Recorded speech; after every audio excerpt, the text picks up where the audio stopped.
머리가 거지존에 들어갔네요. 제가 이래서 머리 자르기 싫었는데 관리를 못하니까. 오늘은 제가 이제 잠깐 그 극단적인 이제 너무 심한 우울증이 있는 사람들의 특징을 이제 약간 설명해 드릴게요. 왜냐면 이제 가족분들 중에 이런 증상이 있는 사람이 있으면 빨리 병원을 데려갔으면 하거든요. 왜냐면 저는 그까지 갈 때 병원 안 가고 그냥 버티고 있다가 이제 제가 기억상실증이 있었다고 그랬잖아요. 그래서 그런 사고가 일어나지 않게끔. 근데 보통 이렇게까지 오는 경우가 왜 그러냐면 저 같은 성격들 있잖아요. 그러니까 뭐 기분 나쁜 거 이런 거를 잘 남한테 얘기 못하고 이제 남들이랑 잘 싸우지 않고, 지금은 아니거든요.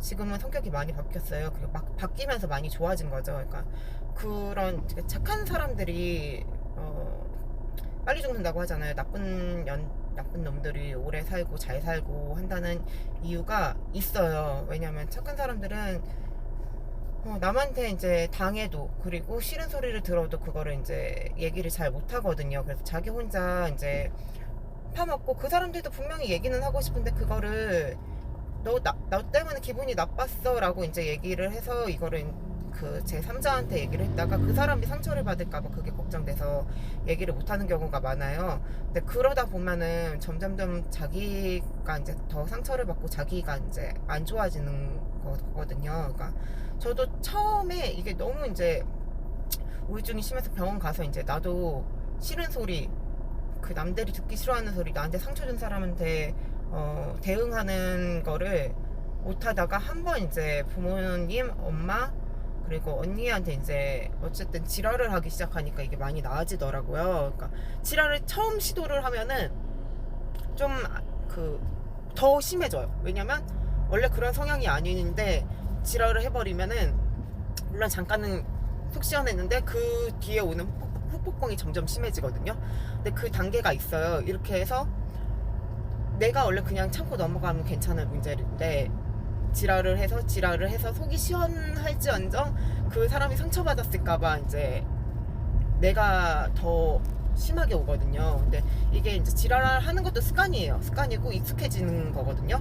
그래서 내가 정말 너무 부당하고 너무 억울한 부분이 있고 내가 너무 기분이 나빴을 때는 그거에 대해서 익숙해져야 돼요. 지랄하고 나아지는 그런, 왜냐면 내가 죽으면 안 되잖아. 내 목숨이 더 소중하지.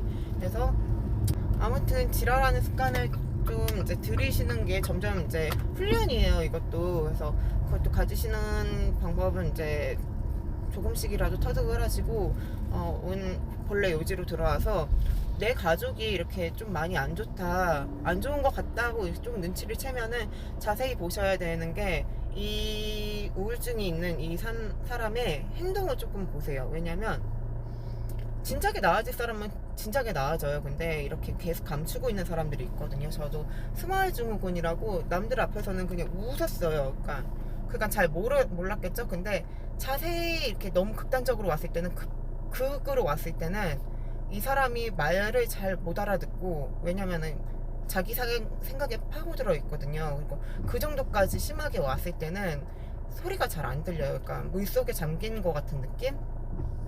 그리고 시야도 많이 좁아졌고 사람 눈을 제대로 잘 못 마주치거든요.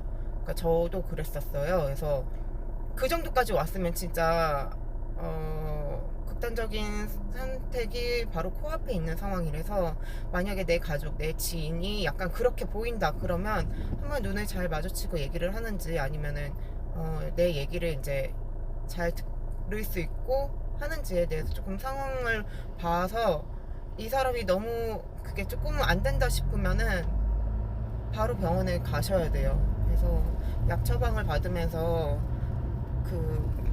이 호르몬이거든요. 어쨌든 이 호르몬 변화라는 게 어떤 느낌이냐면 매우 밝은 사람도 생리 증후군이라고 하잖아요. 생리할 때쯤 되면은 그 작은 호르몬으로도 이제 사람 기분이 오락가락을 해요.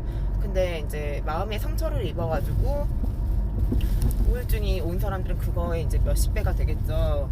그래서 그 호르몬 조절 약이든지 신경 안정제 이런 거를 먹으면서 정상 범위로 이제 들어오도록 해야 되거든요. 그러면서 이제 마음 상처를 위안을 받고 치료를 받으면서 그 약을 점점 서서히 없애는 거야 되거든요. 그래서 만약에 내 주변 사람이 그렇게 느낌이 온다, 그러니까 저는 그게 보여요. 이 사람이 경험이 있으니까. 저번에 제가 영상에도 올린 적이 있었나? 친한 오빠가 어느 순간부터, 저는 그때 우울증이 정말 심했고 이제 겪어봤으니까 보이잖아요. 이 사람이 굉장히 밝은 사람인데 어느 순간 제가 했던 그 행동들, 이런 몸의 변화 이런 게 보이더라고요. 그래서 오빠한테 한번 얘기를 한 적이 있어요. 그 오빠 우울증이 좀 심하게 온 것 같은데 무슨 일 있냐고 했더니 괜찮다고. 왜 보통 다 숨기거든요. 괜찮다고 그러다가 3일 후쯤이었나? 그분도 이제 아파트에서 자살 시도를 하다가 이제 구조가 돼서 이제 회사에 한 2달 정도 휴가를 내고 이제 집중 치료를 받기 시작하더라고요. 그래서 지금은 매우 괜찮아진 것 같아요. 지금 연락을 안 한 지는 꽤 오래됐는데 그때 갔다 오고 나서부터 이제 좀 나아지기 시작했고, 그 상처라는 거는 저희 이제 다친 것처럼, 외부 상처처럼 한번 다친 거는 계속 이제 많이 뼈가 부러졌어. 뼈가 붙었다고 하지만 이제 비가 오거나 이럴 때마다 쑤시잖아요. 그런 것처럼 마찬가지예요. 저도 마찬가지고, 너무 크게 이제 이렇게 우울증이라는 그 마음의 상처가 크게 왔으면 다 나았다고 한들 조금 이제 안 좋은 때가 오면 다시 이게 스멀스멀 오기 시작하거든요. 근데 이거를 잘 다루고 진통제 먹듯이, 그리고 이제 그 뼈에 좋은 약을 먹듯이 이렇게 해서 점점 치료해주면 나아요. 그러니까 제가 이제 얘기 드리고 싶은 건, 주변 사람이 조금 약간 우울증이 있는 것 같은데 그 눈빛을 보면 알거든요.